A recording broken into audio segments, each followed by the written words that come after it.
Emily was an ordinary woman with extraordinary compassion, though life hadn't been kind to her lately. In her late 20s, she lived in a small apartment on the outskirts of the city, juggling part-time jobs to make ends meet while chasing her dream of a stable career in marketing. Despite her struggles, Emily had a heart that couldn't ignore the pain of others. Her mother had raised her to believe in kindness, even in the face of adversity, and that belief had shaped her deeply. She handed over the money, expecting nothing in return. The letter she received the next morning was a turning point. Hi everyone, today I'm excited to share a new story with you. The icy wind whipped through the city streets as Emily hurried home, clutching her thin coat tightly around her. The cold seemed to seep into her bones, but she barely noticed. Her mind was heavy with worry. Rent was overdue, her savings were gone, and she had just spent the last of her money on a bus ticket to an important job interview. She had no idea how she would make it through the next week, let alone the rest of the month. As she turned a corner, she saw him, a man sitting on the frozen pavement, huddled in the doorway of a convenience store. He was wrapped in a tattered blanket, shivering violently. His hands were raw and red, his face pale, and his eyes hollow with exhaustion. A cardboard sign lay at his feet, with messy letters that read, "Cold. Hungry. Just trying to survive." Emily stopped in her tracks. She glanced at the man, then down at her empty wallet. All she had was a single $20 bill tucked into her pocket, meant to buy groceries for the weekend. Her stomach growled in protest, but she couldn't look away from the man. His eyes, filled with quiet desperation, seemed to plead for help. She hesitated.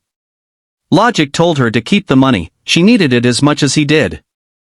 But then she remembered her mother's words, "The kindness you give will always find its way back to you."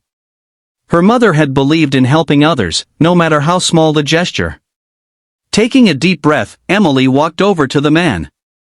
She knelt down and pulled the $20 bill from her pocket, pressing it into his freezing hands. "Here," she said softly, her voice trembling. The man looked up at her, his eyes widening in disbelief.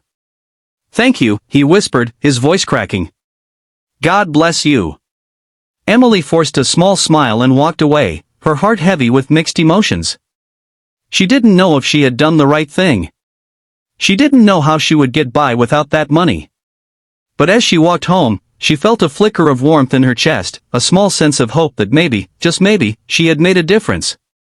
The next morning, Emily was startled awake by the sound of her mailbox creaking open.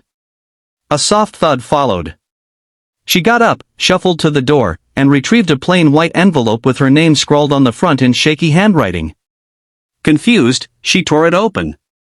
Inside was a folded piece of paper and what looked like a small business card. The note read, "Dear Emily, last night, you gave me hope when I had none. What you don't know is that I wasn't always homeless. I once owned a small business, and I believed in helping others in my community. But life unraveled, poor decisions, bad luck, and a few missteps landed me on the streets. Your kindness reminded me of the person I used to be. It gave me the courage to reach out to an old friend, someone who might help me get back on my feet. I spent the night at a shelter, thinking about how I could thank you. Please meet me at the cafe on Main Street at 10 a.m. I want to share something with you. Gratefully, David." Emily stared at the letter, her heart pounding. She didn't know what to expect, but something about the note compelled her to go. At exactly 10 a.m., Emily walked into the cafe, her nerves jangling. Sitting by the window was the man from the previous night, though he looked different.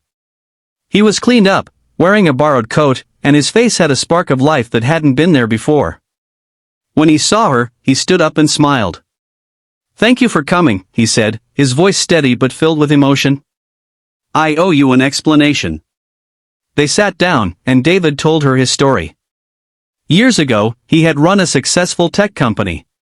He was passionate about giving back to the community, but a series of bad investments and a personal tragedy had led to his downfall. He lost everything, his business, his home, and eventually his hope. "Last night," he said, "you reminded me that there are still good people in the world. You gave me hope when I had none. I reached out to an old business partner this morning, and he's willing to help me start over. I don't have much to offer yet, but I want to help you, the way you helped me." Over the next few weeks, David stayed true to his word. He used his old connections to help Emily secure a job interview at a reputable marketing firm. But that wasn't all. One day, he handed her an envelope with a check for $2,000 inside. "It's not much," he said, "but I want you to have this as a thank you. You saved me from myself, and I'll never forget that." Emily was overwhelmed. The money would help her get back on her feet, but more than that, it was the kindness, the reminder that small gestures could change lives, that moved her to tears. Months later, Emily was thriving in her new job, and David had started a new business, hiring others who had fallen on hard times. The two often met to reflect on that cold night when a single act of kindness had set off a chain of events that transformed both their lives. Emily later shared her story on YouTube, her voice shaking with emotion as she concluded, "We often think we're too small to make a difference, but the truth is, kindness is contagious. What you give might come back to you in ways you can't imagine. Take a chance on someone. You never know whose life you might change or how they might change yours."